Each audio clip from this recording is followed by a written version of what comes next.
네, 그럼 SPC 계열사 빵 공장들의 잇단 끼임 사고에 대해 차윤경 기자와 한 뼘 더 들어가 보겠습니다.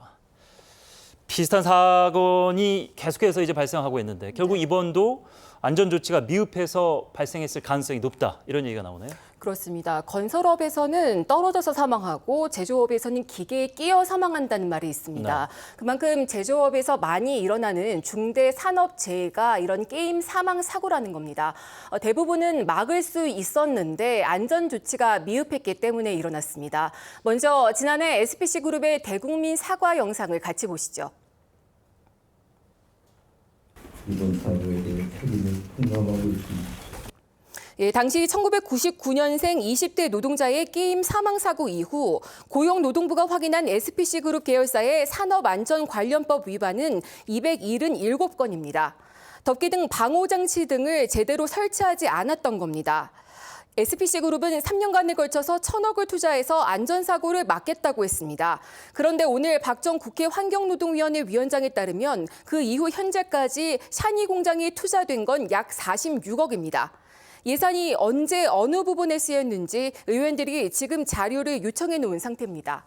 네, 위험한 작업은 이렇게 이제 조를 짜서 한다고 손치더라도 사람의 눈이나 대처는 이제 늦을 수 있기 때문에 결국에는 이게 주차장에 차 드나들 때 경보음 울리듯이 네.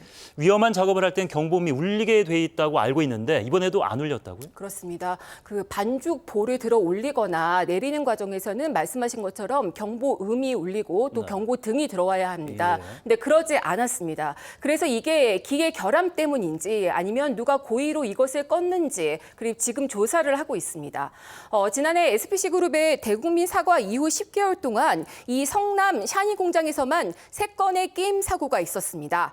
불과 사과 이틀 만에 40대 남성의 손가락이 절단됐고 지난달에는 50대 남성의 손가락이 부러졌습니다. 그리고 지난주엔 결국 사망사고가 다시 일어났습니다. 최근 5년 동안 SPC 3개 계열사에서 산재로 입증돼 보상받은 사람은 약 250명가량입니다. 그런데 이 중 게임 사고 산재를 당한 사람 비율은 샤니 공장이 높습니다. 오늘 현장을 갔다 온 한 의원실에서는 사고가 난 원인 중 하나로 작업 속도에도 주목을 했는데 사고 기계의 작업 속도가 약 20초 정도로 다른 기계들에 비해서 2배 정도 빨랐다는 겁니다. 본인들 회사 이제 매출을 위해서 정신없이 일하는 노동자들, 사실 앞서 제가 말씀드렸습니다. 사람의 대처라는 게 한계가 있거든요. 근데 이번에 회사의 입장을 보니까 또 현장 노동자 부주의했던 거 아니냐, 이렇게 책임을 좀 떠넘기려는 모양새 보이네요. 네, 지금 고인과 같이 일했던 동료 한 명이 업무상 과실치사 혐의로 형사 입건된 상태입니다.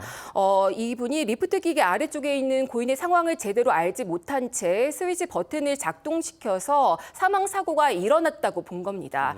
그런데 노동시민사회단체에서는 샤니가 사고 경위를 정확하게 공개하지 않는다면서 개인 부주의로 돌리려 한다는 은폐 의혹도 나옵니다.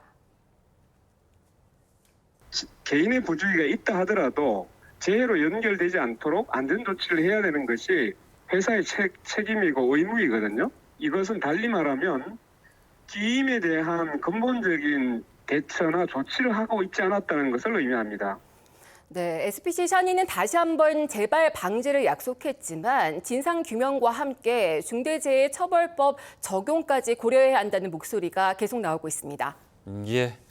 안전 조치를 일단 2중, 3중으로 해놓고 나서 현장 책임자들의 어떤 잘못을 따져 물어야 되지 않을까, 이런 생각이 드네요. 차윤경 기자 수고했습니다.